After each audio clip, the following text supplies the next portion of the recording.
करने की कोशिश कर रही है। भारतीय जनता पार्टी शिक्षित समाज नहीं देखना चाहती। बिल्कुल नहीं देखना चाह रही। एक तरफ कहते हैं कि 6 यूनिट होगा तो आयुष्मान कार्ड मिलेगा, एक तरफ बड़े बड़े जोर जोर से मंचों से चिल्लाते हैं, बड़े बड़े होर्डिंग लगाते हैं कि हमने 5 लाख का आयुष्मान कार्ड दे दिया।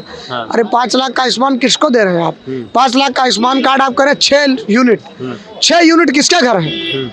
आप एक तरफ करें हिंदुओं से कि एक हम दो हमारे दो, एक तरफ आप मुस्लिम से कह रहे हैं हम दो हमारे दो, यानी आप दोहरा चरित्र रखना चाह रहे हैं। हम दो हमारे दो पे भी काम कर रहे हैं और आप कह रहे हैं 6 यूनिट होगा तभी आपको आयुष्मान कार्ड मिलेगा। और अगर आप नहीं कर रहे हैं तो जो भी वहाँ का राशन कोटेदार है, जो भी गांव का प्रधान है, जो भी गांव का बीएलओ है, वो क्यों इस चीज़ को नहीं कह रहा है?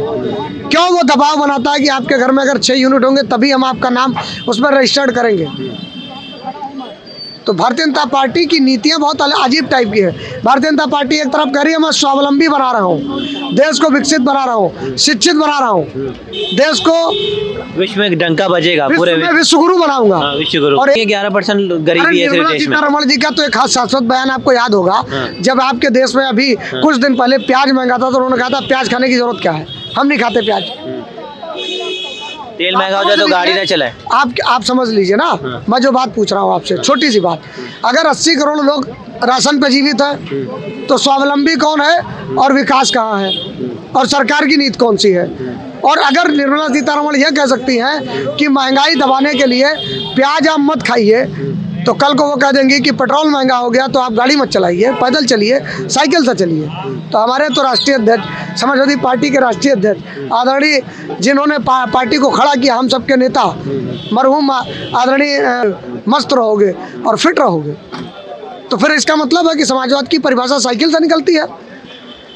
ये कौन से लोग हैं जो बात कहते कुछ है करते कुछ है? इनके चुनावी भाषण में बातें कुछ और होती है, ये जब मंच से बोलते हैं तो पता नहीं कौन कौन सी भाषा बोलते हैं, ये कुछ भी बताने लगते हैं। इन्होंने एक बात और बताई थी कि उत्तर प्रदेश में एक झांसी जिला है का डिफेंस कॉरिडोर लगा दिया मैंने, यहीं अब तोपें बनेंगी। मुझे लगता है जमीन भी नहीं है वहाँ, जमीन भी नहीं है, जमीन ही नहीं है। अगर है जमीन तो बताए ना कहाँ है।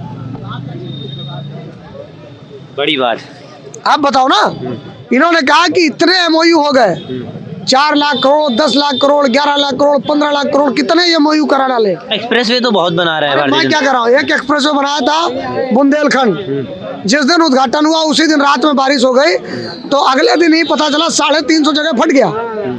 तो ऐसा एक्सप्रेसवे बना रहे हैं। भारतीय जनता पार्टी ऐसा एक्सप्रेसवे बनाई तो थी, मीडिया ने थोड़ा सा दिखाया, तुरंत दबा दिया गया।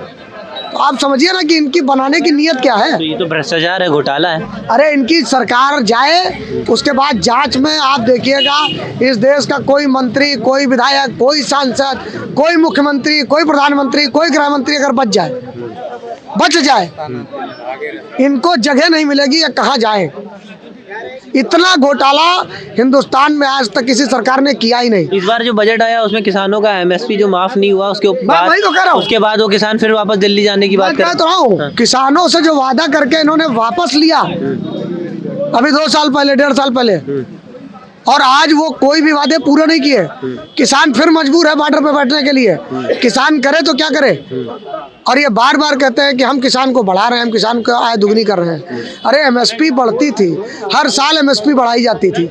किसान समर्थन मूल्य आपको बढ़ाने के लिए किसने रोका? आप डीएपी अगर बढ़ा सकते हो, 500-700 रुपए की बोरी को 1200 रुपए कर सकते हो, यूरिया को 500 से 800 रुपए कर सकते हो, तो आपको किसान का समर्थन मूल्य, अगर उसकी गेहूं का मूल्य, उसके धान का मूल्य, उसके खरीफ का मूल्य अगर उसको सही दाम दे दे तो बुराई कहाँ है? आप लैंड उसकी प्राइवेटाइजेशन की तरफ धकेल रहे हो। गोडाउन आप बनवा सकते हो सबके।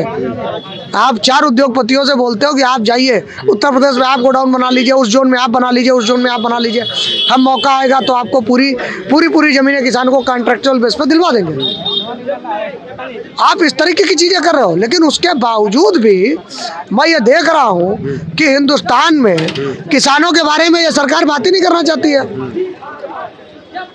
तीनों जिन मुद्दों पर किसानों से सहमति बनी थी, किसानों के मामले में भारतीय जनता पार्टी कोई बात नहीं करना चाहती। कुछ नहीं। इस बार किसान इनको ठीक करेगा। किसान लठ लेके बैठा है। एक किसान की कविता आई थी, पंडित जी थे कहीं के नहीं, मतलब बुंदेलखंड के थे, और उन्होंने एक बहुत सुंदर कविता गाई थी कि गांव में किसान जो है रात भर लठ लेके परेशान है, वो रखवाली कर रहा है। हमने कौन सा गुनाह किया, हमने वोट दे करके गुनाह किया है क्या? बहुत सारी बातें हैं, इस पर सरकार का कोई अंकुश नहीं है। मुझे लगता है कि इस बार जनता पूर्णतया मन बना चुकी है, इनको हटाएगी और उत्तर प्रदेश नहीं पूरे हिंदुस्तान से इनका वो स्थिति होगा कि मुझे लगता है ये विपक्ष का दर्जा पाने लायक भी नहीं बचेंगे। ये थे हमारे साथ जो आम नागरिक हैं, उन्होंने हमें बताया कि जो किसानों के साथ शिक्षक जो हमारे देश के युवा हैं उनको जो शिक्षा मिल रही है उसमें भी 11-12% GST वसूलने का काम कर रही है सरकार हमेशा तानाशाही कर रही है, और जो बजट आया है वो छलावा है। सारी चीज़ें इन्होंने बताई। कैमरा जर्नलिस्ट सौरभ श्रीवास्तव के साथ न्यूज़ 77।